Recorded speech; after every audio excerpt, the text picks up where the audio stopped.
Perjalanan sejarah kepahlawanan Bagus Rangin. Perjalanan Bagus Rangin dalam menentang kolonialisme dan imperialisme Belanda pada hakikatnya merupakan kelanjutan dari perlawanan yang dilakukan oleh Pangeran Suryawijaya, Raja Kanoman. Pusat gerakan Bagus Rangin berlokasi di sekitar daerah Jatitujuh, termasuk Kabupaten Majalengka sebelah utara. Bagus Rangin berasal dari Demak Blandong, Raja Galuh sekarang, termasuk daerah Kabupaten Majalengka yang terletak di kaki Gunung Ciremai. Beliau dilahirkan sekitar tahun 1761. Beliau putra Sentayem atau Buyut Teyom, cucu Buyut Waridah, keturunan Mbah Buyut Sambeng. Bagus Rangin mempunyai 3 orang saudara. Kakaknya bernama Buyut Bangin dan kedua adiknya masing-masing bernama Buyut Salimar dan Ki Buyut Serit. Ayahnya adalah seorang yang taat dalam agama Islam, dan dalam tugasnya sehari-hari beliau sebagai guru agama serta dikenal sebagai kiai atau ajengan yang tinggi ilmunya dan banyak muridnya, termasuk putranya Bagus Rangin.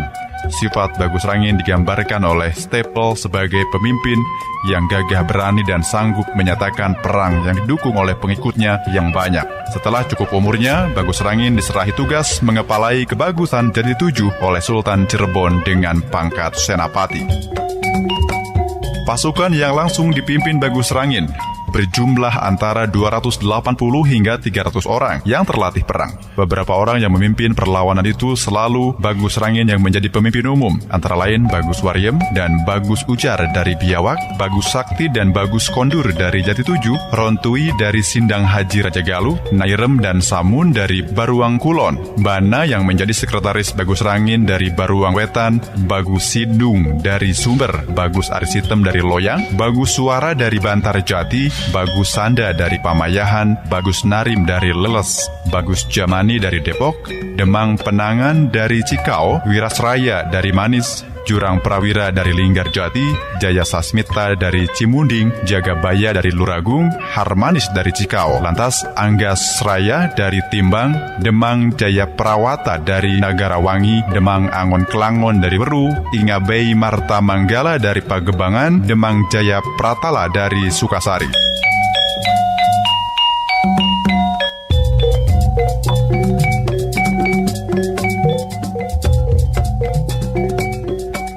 Asal-usul dari pemimpin-pemimpin perlawanan Bagus Rangin mencerminkan betapa luasnya wilayah perlawanan itu yang meliputi wilayah Kabupaten Majalengka, Cirebon, dan Kuningan sekarang. Juga meliputi daerah lainnya antara lain Subang, Karawang, Sumedang, Indramayu. Memang mereka didukung oleh masyarakat daerah-daerah tersebut berupa tenaga manusia dan senjata atau logistik, baik beras dan makanan lainnya, dan juga bantuan moral. Beberapa desa yang membantu Bagus Rangin adalah Banuang Kulon, Malandang, Congeang, Cililin, Depok, Selawi, dan Sukasari. Sedangkan kepala-kepala desa yang mendukung kaum perlawanan ialah Kepala Desa Batu Nunggal, Tegal, Bentang, Geruda, Cinaka, Tanggulan, Tambal, Ayer, dan lain-lain. Selain dari rakyat, dukungan dan bantuan itu diperoleh pula dari beberapa penguasa daerah setempat, terutama dalam bentuk perlengkapan perang sangat penting seperti senapan, meriam, dan lain-lain, juga bahan makanan. Adapun senjata-senjata yang digunakan pasukan Bagus Rangin adalah tumbak, pedang, bedog, keris, senapan, dan meriam. Pemusatan pasukan Bagus Rangin di sekitar Bantar Jati, Jatitujuh, daerah perbatasan Sumedang dengan Cirebon. Sementara itu pada tanggal 1 September 1806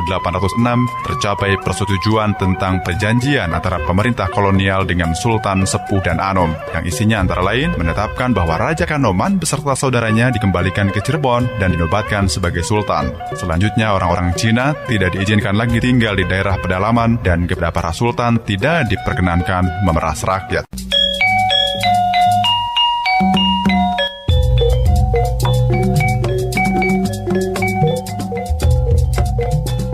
Perjalanan sejarah kepahlawanan Bagus Rangin, bagian 4. Pada tanggal 1 September 1806 tercapai persetujuan tentang perjanjian antara pemerintah kolonial dengan Sultan Sepuh dan Anom, yang isinya antara lain menetapkan bahwa Raja Kanoman beserta saudaranya dikembalikan ke Cirebon dan dinobatkan sebagai Sultan. Selanjutnya orang-orang Cina tidak diizinkan lagi tinggal di daerah pedalaman dan kepada para Sultan tidak diperkenankan memeras rakyat. Berlakunya perjanjian itu belum dapat meredakan pergolakan rakyat daerah Jatitujuh dan sekitarnya. Bahkan pada pemerintahan Gubernur Jenderal Jenderal William Daniels tahun 1808 hingga 1811, justru perlawanan rakyat itu makin meluas ke daerah Indramayu sebelah selatan. Dalam rangka itu, Bagus Rangin berhasil menghimpun dan membina kembali para pengikutnya dan masyarakat setempat. Pada umumnya sangat besar. Bagus Rangin sangat dipercaya dan diharapkan menjadi pemimpin oleh para pengikutnya. Begitu besarnya pengaruh Bagus Rangin sehingga kemudian beliau dipercaya sebagai titisan Ratu Adil yang akan melenyapkan kedoliman dan ketidakadilan serta membawa keadilan. Dalam rangka mematangkan persiapan perang, diadakanlah penggemblengan khusus terhadap pemimpin pasukan dan anak buahnya. Waktu penggemblengan dilakukan setelah sembahyang Jumat atau sholat Jumat di Masjid Jadi 7. Mereka berpakaian serba putih sebagai tanda ikhlas rela berkorban baik harta, jiwa maupun raga demi tanah air, bangsa, negara, dan agama. Yang sampai dengan sekarang, peninggalan yang masih terbukti masih ada yakni pohon jati yang tumbuh besar dan megah di alun-alun Desa Jati 7. Konon dulunya terdapat 7 pohon jati, namun sekarang hanya tinggal 2 pohon saja. Dan ini adalah saksi sejarah.